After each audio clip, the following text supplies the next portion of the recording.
کا ناول بار وفا، آواز قمر زہرا، پیشکش national audio library for the blind. اس کتاب میں 2 کہانیاں ہیں۔ اس کتاب کو اسپانسر کیا ہے محمد مبین نے۔ اگر آپ بھی کوئی کتاب اسپانسر کرنا چاہتے ہیں تو ہم سے رابطہ کریں۔ شکریہ۔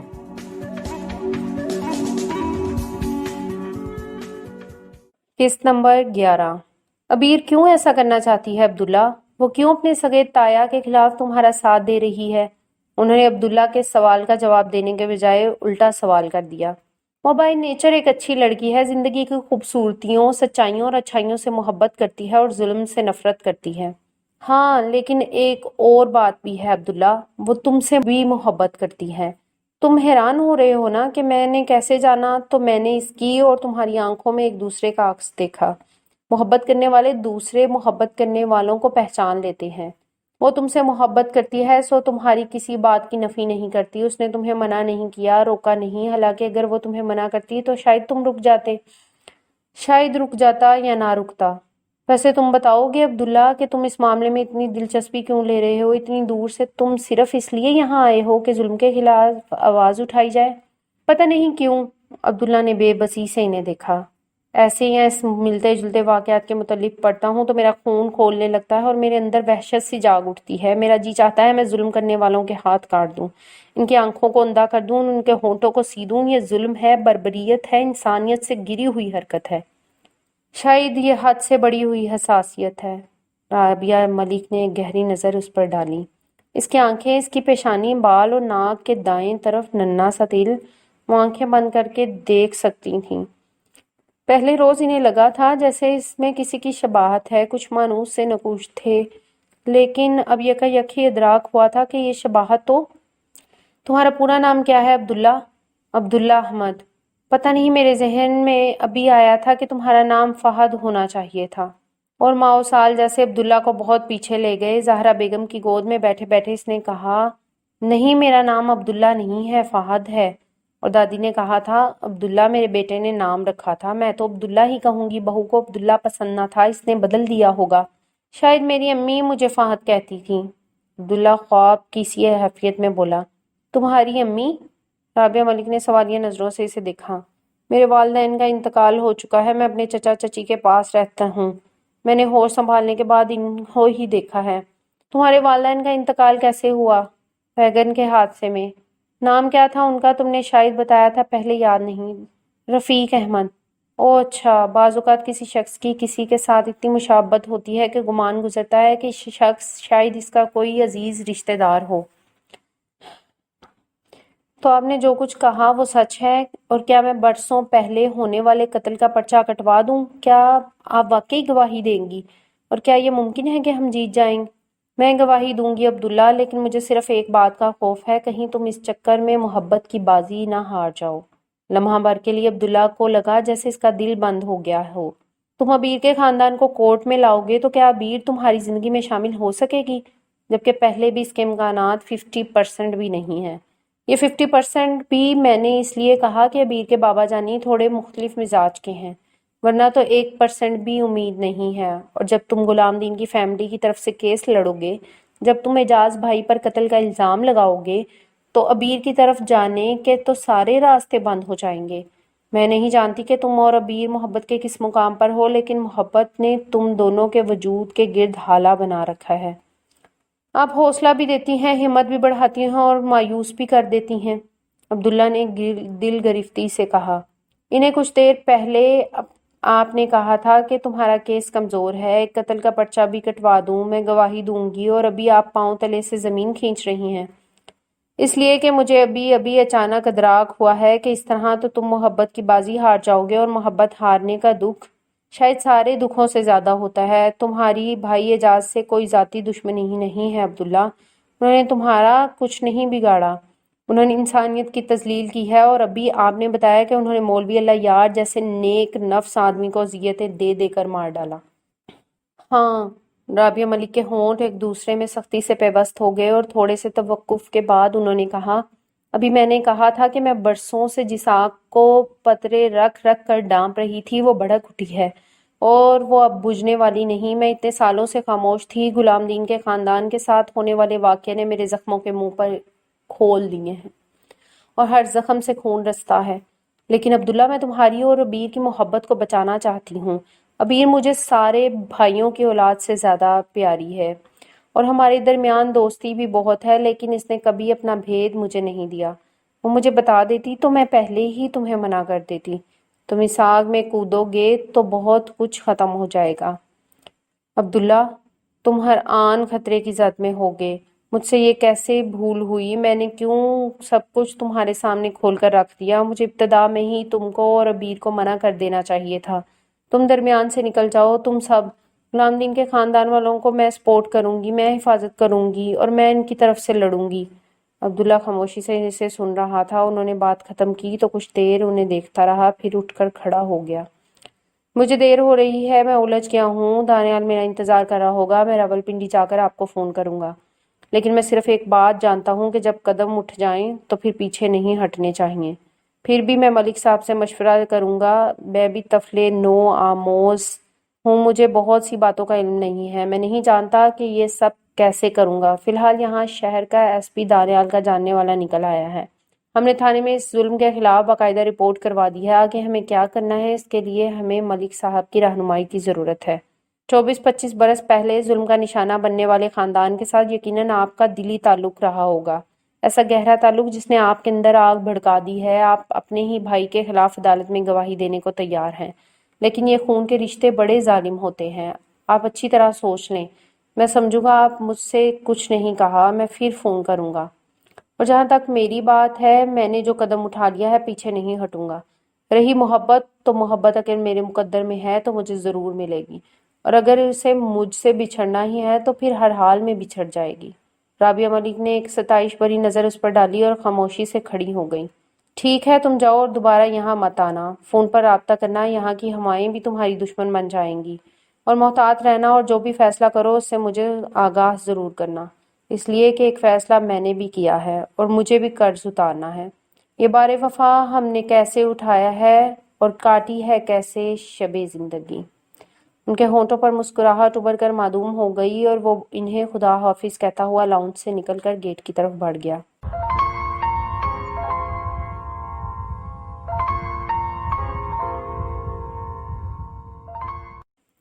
یہ سب کیا ہے عبداللہ؟ یہ تم کیا کر رہے ہو؟ مت کرو ایسا۔ کس نے بتایا ہے تمہیں سب یہ اتنی پرانی باتیں کہاں سے ڈھونڈ نکالی ہیں تم نے؟ ابھی روحانسی ہو رہی تھی۔ میں جو کچھ کر رہا ہوں ابھی ٹھیک کر رہا ہوں۔ عبداللہ نے ذرا کی ذرا نظریں اٹھا کر اسے دیکھا۔ یہ غلط ہے، تایا جان قاتل نہیں ہو سکتے۔ یہ غلط نہیں ہے ابیر، ان کے فرد جرم بہت لمبی ہے، تمہاری اطلاعات غلط بھی تو ہو سکتی ہیں۔ ابیر کی آواز دھیمی تھی۔ نہیں ابیر، میری اطلاعات غلط نہیں ہیں، تمہارے تایا جان کے نامہ اعمال میں ایک نہیں کئی خون ہیں۔ مگر عبداللہ، تم نے سوچا تم یہ سب کرو گے تو ہمارے درمیان نہ ختم ہونے والی دوریاں پیدا ہو جائیں گی۔ فاصلے تو پہلے بھی کاٹنے مشکل تھے، اب تو ناقابل عبور ہو جائیں گے۔ مگر یہ بات تمہیں پہلے سوچنا تھی نا۔ مگر تب مجھے کیا پتا تھا عبداللہ کہ وہ بااثر ذمہ دار تایا جان ہوں گے، اور میرا خیال یہ بھی تھا کہ رپورٹ غلام دین کے گھر والے کریں گے اور تم صرف انہیں سپورٹ کرو گے، تحفظ دو گے۔ اور میں نے سوچا تھا ایک دفعہ تنبیہ ہو جائے تایا جان کو بھی، تاکہ آئندہ ایسا واقعہ نہ ہو۔ میں نے تو سوچا تھا عبداللہ کہ میں تمہیں منع کر دوں گی کہ تم سامنے نہ آنا، لیکن یہ سب تو جو تم کر رہے ہو، بابا جان کو تو بہت غصہ آئے گا عبداللہ، وہ بہت ناراض ہوں گے۔ ابھی تک میں نے ان سے تمہارا نام بھی نہیں لیا تھا، لیکن اب وہ کسی ایسے شخص کا نام سننا بھی گوارا نہیں کریں گے جس نے ان کے خاندان کا نام اچھالا۔ تم نے میرے لیے کتنی مشکلات پیدا کر دی ہیں عبداللہ۔ اس کی آنکھوں میں آنسو آ گئے۔ یہ سب جو تم نے ابھی کچھ دیر پہلے ظفر انصاری کو دیا ہے، یہ جب کل کے اخبارات میں چھپے گا تو کیا بابا جان مجھے آنے دیں گے چیمبر؟ ملنے دیں گے تم سے؟ عبداللہ ہونٹ بھینچے بیٹھا رہا۔ آخر کیا ضرورت تھی عبداللہ تمہیں پرائے پھڈے میں ٹانگ اڑانے کی؟ ایک شخص جسے قتل ہوئے 24-25 برس ہو گئے، جس کے خاندان کا کوئی فرد زندہ نہیں، تم اس شخص کے قتل کے مدعی بن رہے ہو؟ کیا رشتہ ہے تمہارا اس سے؟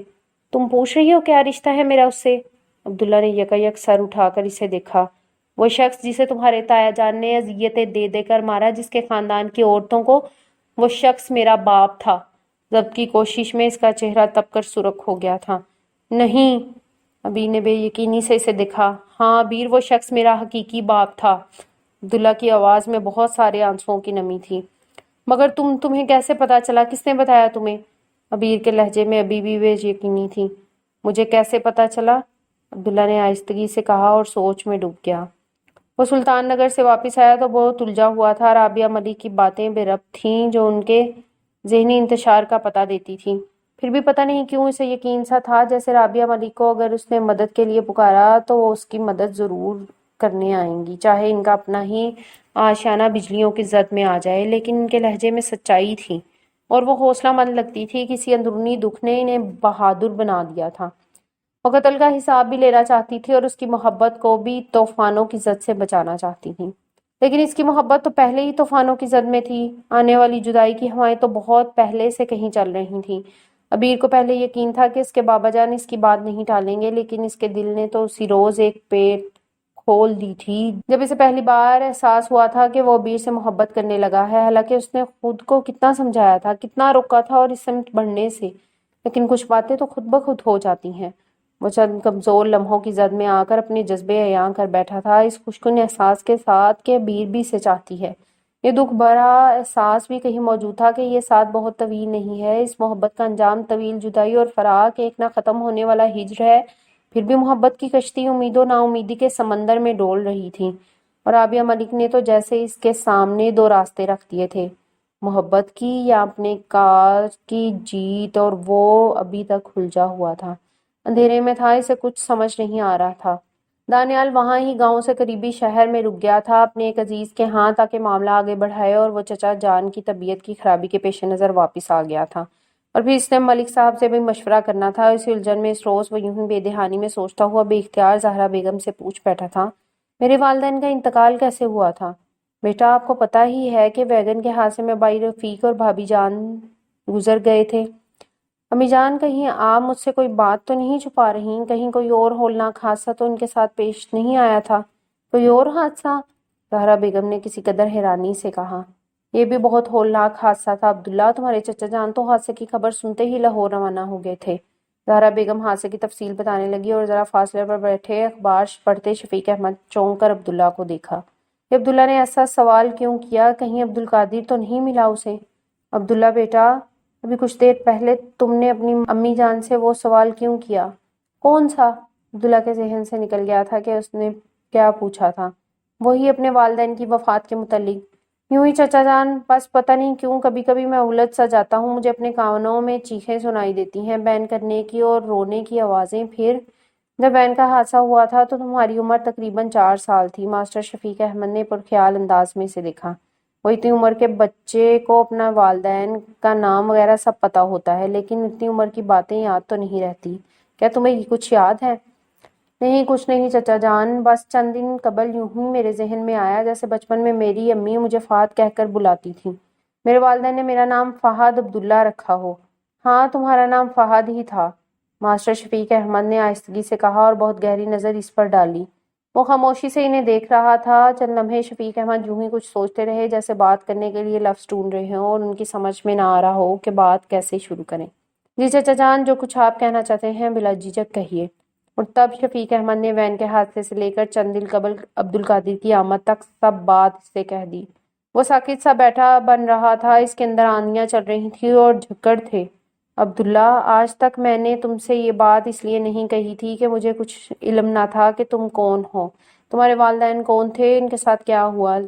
تمہیں کچھ بتانے کا فائدہ نہ تھا، اور عبدالقادر کے آنے کے بعد میں اپنے میں ہمت نہیں پا رہا تھا۔ مجھ میں تم کو خود سے اور سب سے جدا کرنے کا حوصلہ نہ تھا۔ تمہاری امی جان تمہارے بنا کیسے رہیں گی؟ بچیاں تو رو رو کر پاگل ہو جائیں گی۔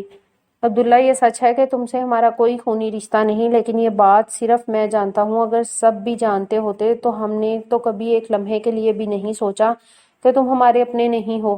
تم سے بچھڑنا ہمارے لیے بہت اذیت ناک ہے، جیسے روشنیاں ایک دم بجھ جائیں اور اندھیرا ہی اندھیرا ہو سب اطراف۔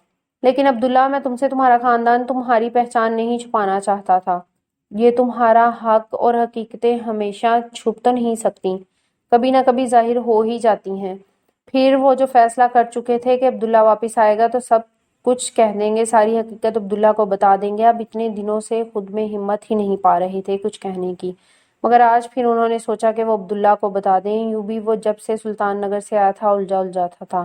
کیا خبر سلطان نگر میں عبد القادر سے مل گیا ہو سکتا ہے وہ بے اختیاری میں کچھ کہہ بیٹھا ہو۔ وہ دل ہی دل میں فیصلہ کر کے اخبار ایک طرف رکھ کر اٹھے۔ عبداللہ ناشتے سے فارغ ہو کر ذرا میرے پاس آنا، میں ادھر ڈرائنگ روم میں ہوں۔ ایک دم ہی بہت ساری تھکن ان کے اندر اتر آئی تھی۔ وہ آہستہ آہستہ چلتے ہوئے ڈرائنگ روم میں چلے گئے، چونکہ یہ ذرا الگ تھا اور ادھر کسی کے آنے کا امکان بھی نہ تھا، سو وہ عبداللہ سے آرام سے سب کچھ کہہ سکتے تھے۔ عبداللہ نے چائے کا کپ ٹیبل پر رکھا اور زہرا بیگم سے کہا، اچھا امی جان، میں چچا جان کی بات سن کر ادھر سے ہی چلا جاؤں گا۔ مگر کہاں بیٹا، آج تو اتوار نہیں ہے کیا؟ جی امی جان، مجھے دانیال اور مامون کی طرف جانا ہے، ایک کیس پہ کام کر رہے ہیں ہم، اسی سلسلے میں کام ہے۔ کھانے پر تو آ جاؤ گے نا؟ نہیں معلوم، اب انتظار مت کیجیے گا بیٹا، ہفتے میں ایک دن تو سب مل کر بیٹھتے ہیں کھانے پر، تم نہیں ہوتے تو بچیاں اداس ہو جاتی ہیں، اور کومل تو باقاعدہ سارا وقت بس سوڑتی ہے، بھائی جان کے بغیر اچھا نہیں لگ رہا، کوئی نہ کوئی ڈش تمہاری پسند کی خود بناتی ہے۔ ٹھیک ہے امی جان، کوشش کروں گا، اور یہ ساری محبتیں میرے لیے ہیں، پھر پتہ نہیں کیوں میں الجھ رہا ہوں۔ تو دل ہی دل میں سوچتا ڈرائنگ روم میں آیا تو شفیق احمد کو مضطرب سا کمرے میں ٹہلتا ہوا پایا۔ خیریت ہے چچا جان، آپ پریشان لگ رہے ہیں؟ ہاں نہیں تو، انہوں نے بے ربط سی بات کی اور پھر مڑ کر اندر گھر کی طرف کھلنے والا دروازہ بند کر دیا۔ عبداللہ کچھ حیرت اور پریشانی سے انہیں دیکھتا ہوا بیٹھ گیا۔ تمہارے والد کون تھے؟ کہاں سے اس گاؤں میں آ کر بس گئے تھے؟ اس کا علم عبد القادر کو نہیں تھا۔ پہلے وہ سمجھتا تھا کہ وہ مولوی ہدایت اللہ کے بھتیجے ہیں، مگر بعد میں اس کا خیال تھا کہ یہیں وہ مولوی ہدایت اللہ کے لیے بھی اتنے ہی اجنبی تھے جتنے اس کے لیے۔ وہ خط جو تمہارے والد نے تمہارے لیے دیا تھا وہ میرے کمرے کے لاکر میں ہے، شاید اس میں انہوں نے کچھ لکھا ہو اپنے خاندان کے متعلق۔ اگر تم اپنے خاندان میں جانا چاہو گے تو… ماسٹر شفیق احمد کی آواز بھر آ گئی اور وہ سر جھکا کر آنسو روکنے کی کوشش کرنے لگے۔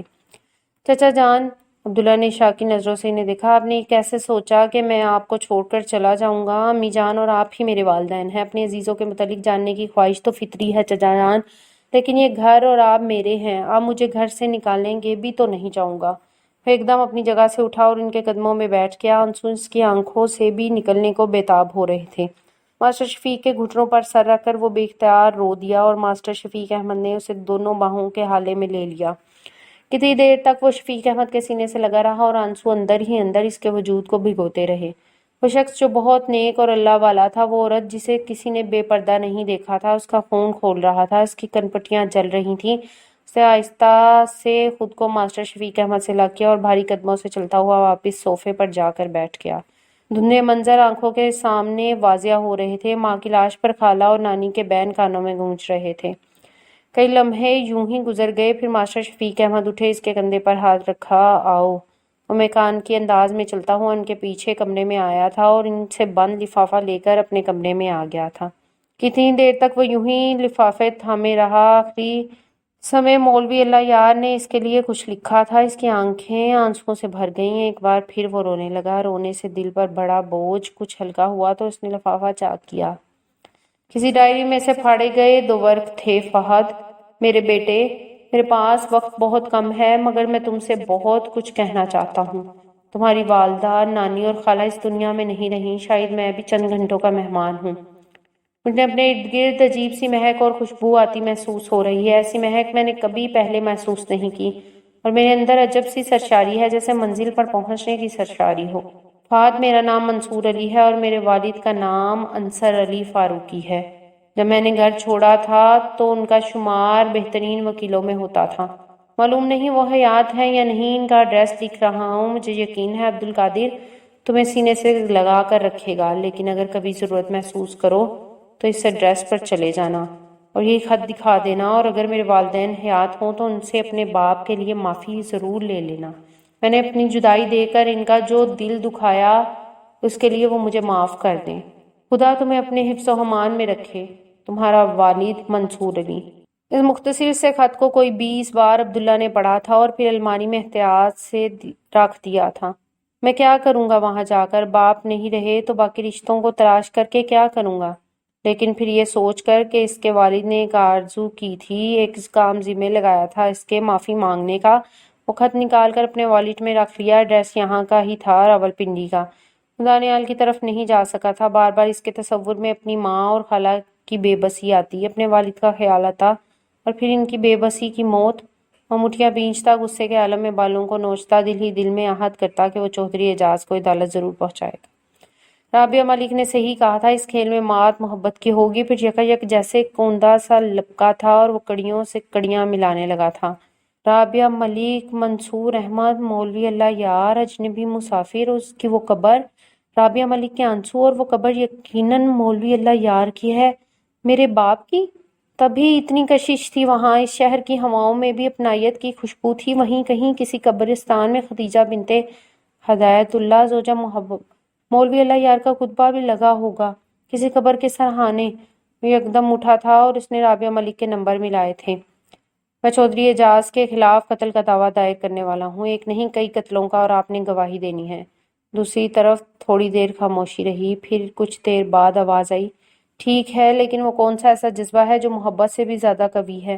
میں نے تو سوچا تھا شاید عبیر کی کہانی مجھ سے مختلف ہوگی، لیکن اس حویلی کی لڑکیوں کو محبت راست نہیں آتی۔ عبداللہ کا جی چاہا وہ بتا دے کہ وہ فہد منصور علی ہے، منصور علی خان یا مولوی اللہ یار کا بیٹا، اس ہستی کا بیٹا جس کی قبر پر آپ ہر صبح پھول چڑھاتی ہیں اور آنسوؤں سے دھوتی ہیں اسے۔ لیکن وہ خاموش ہی رہا اور اب عبیر کے سامنے بھی اختیار کہہ بیٹھا تھا۔ عبداللہ خاموش کیوں ہو گئے؟ اس نے چونک کر عبیر کی طرف دیکھا جو اس کی طرف ہی دیکھ رہی تھی اور جس کے چہرے پر حزن ہی حزن تھا۔ پھر ایک گہری سانس لیتے ہوئے اس نے سب حقیقت عبیر سے کہہ دی۔ وہ ساکت بیٹھی تھی۔ عبداللہ خاموش ہوا تو اس نے نگاہیں اٹھائیں، اس کی آنکھوں میں آنسو تھے۔ عبداللہ میری سمجھ میں نہیں آ رہا میں کیا کہوں، برسوں پہلے ہونے والے اس اندھوناک حادثے پر تم سے تعزیت کروں، تمہارے آنسو پوچھوں یا اپنے آنسو، تمہیں دلاسا دوں یا خود کو تمہارا حوصلہ بڑھاؤں یا اپنا۔ ہمارا ایک ہونا تو شاید پہلے بھی ممکن نہ تھا، لیکن اب تو ناممکن ہے۔ میں تم سے یہ نہیں کہتی کہ تم کچھ نہ کرو، میرے تایا کا وہ جرم جو ناقابل معافی ہے میری خاطر معاف کر دو۔ نہیں عبداللہ، میں ایسا نہیں کہوں کوئی، شاید میں عملی طور پر تمہاری مدد نہ کر سکوں بہت زیادہ، لیکن میں تمہاری کامیابی کے لیے بہت دعا کروں گی۔ میں تو پہلے ہی بہت پریشان تھی عبداللہ، تم 2 دن سے چیمبر نہیں آ رہے تھے اور نہ کورٹ جا رہے تھے۔ کیا ہوا؟ کیوں پریشان تھی تم؟ اب کیا بتاؤں؟ نہیں کہو عبیر، میں نہیں سمجھتا کہ ہماری دوستی اور محبت میں کچھ فرق پڑا ہے۔ پرسوں تایا جان کا فون آیا تھا کہ ایاز اتوار کو آ رہا ہے اور وہ اسی ماہ میں اس کی شادی کرنا چاہتے ہیں۔ تو بابا جان نے مجھ سے پوچھا تھا کہ اگر میں ایاز سے شادی نہیں کرنا چاہتی تو پھر کس سے شادی کرنا چاہ رہی ہوں۔ میں نے تمہارا نام لیا تو وہ خاموش ہو گئے اور بے دیر تک مجھے اپنے اور تمہاری اسٹیٹس کا فرق سمجھاتے رہے۔ اس لیے میں چاہ رہی تھی کہ ایاز کے آنے سے پہلے تم اپنے چچا جان کو بھیجتے، لیکن اب کیا ہوا ہے عبیر؟ میں بھیج دیتا ہوں چچا جان کو۔ عبیر ہنسی، ایسی ہنسی جس میں کانچ کی چبھن تھی۔ جو ہونے والا ہے کیا اس کے بعد یہ ممکن ہو سکتا ہے؟ عبیر نے پوچھا تو وہ خاموش ہو گیا۔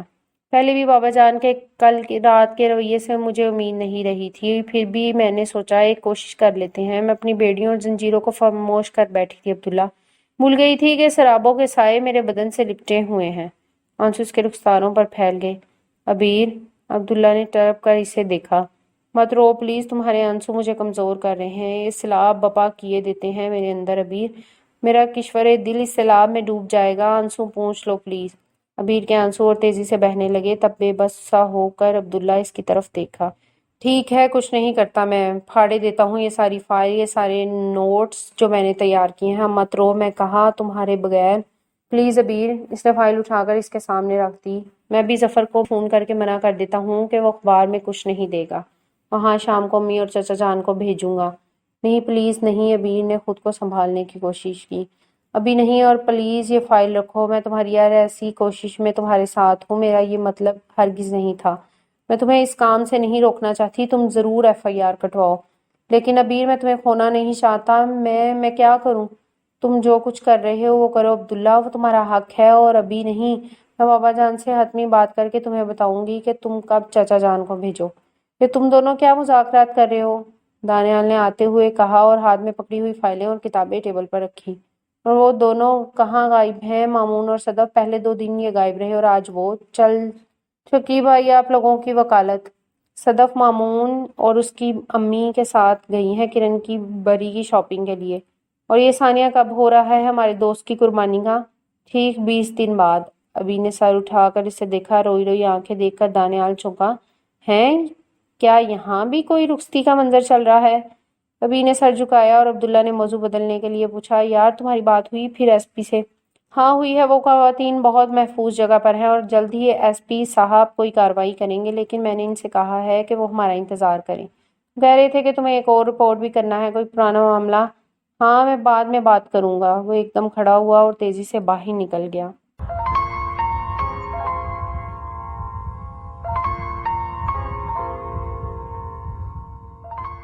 ماسٹر شفیق احمد بے چینی سے صحن میں ٹہل رہے تھے۔ رات کے 12 بج گئے تھے اور ابھی تک عبداللہ نہیں آیا تھا۔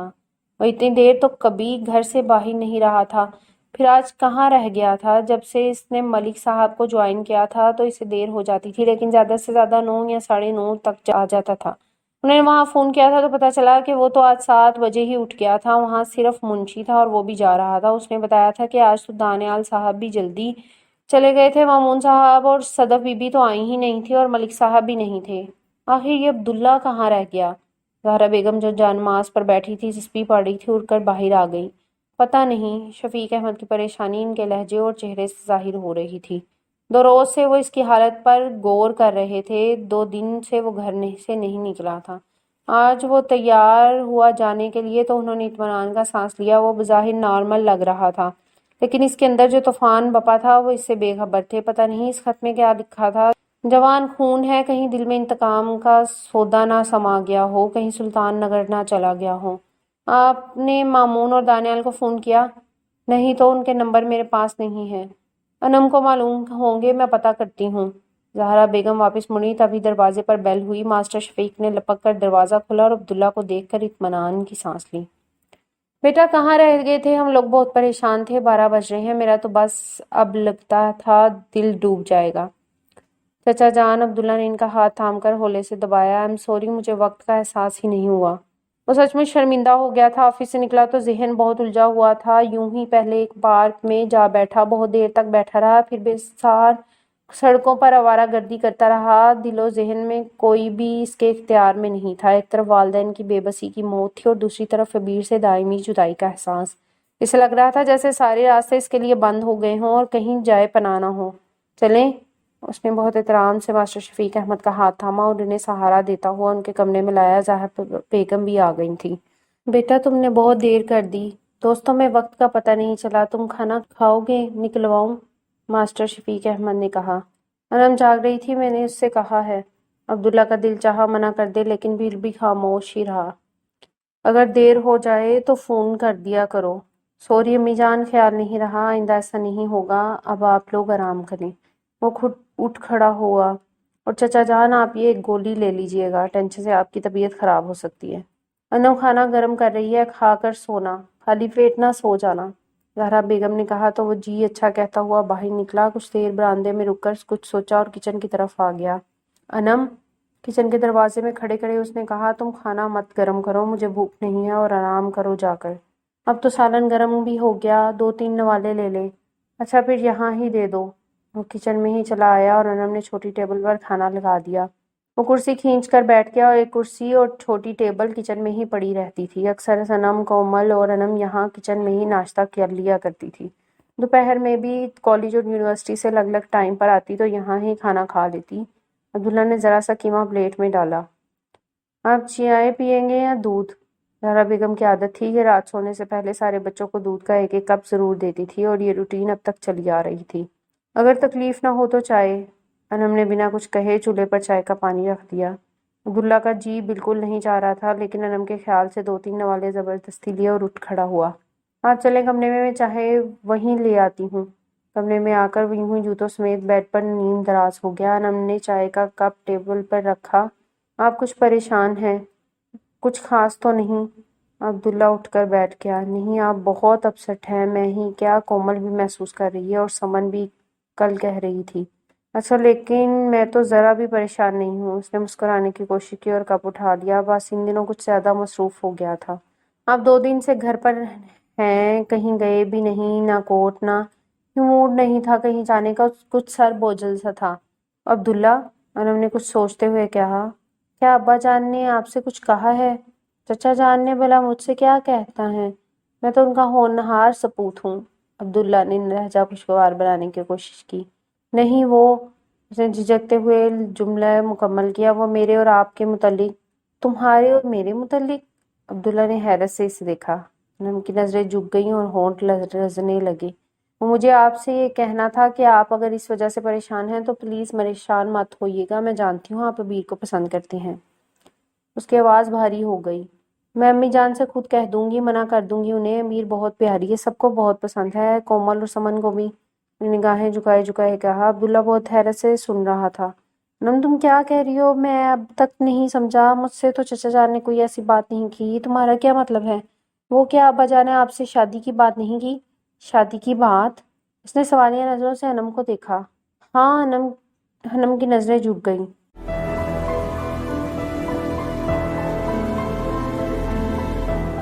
اگر آپ نے ہمارا چینل سبسکرائب نہیں کیا تو ابھی سبسکرائب کریں اور ساتھ ہی بیل آئیکن پر کلک کریں تاکہ ہماری نئی آنے والی بکس کی اپڈیٹس آپ کو ملتی رہیں۔ لائک کریں، شیئر کریں اور کمنٹس کر کے اپنی رائے کا اظہار کریں، اور یہ بھی بتائیں کہ آپ کو ہماری بکس کیسی لگتی ہیں۔ مزید معلومات اور ڈسکشن کے لیے ڈسکرپشن میں دیے گئے لنک پر کلک کر کے ہمارا واٹس ایپ گروپ جوائن کریں۔ شکریہ۔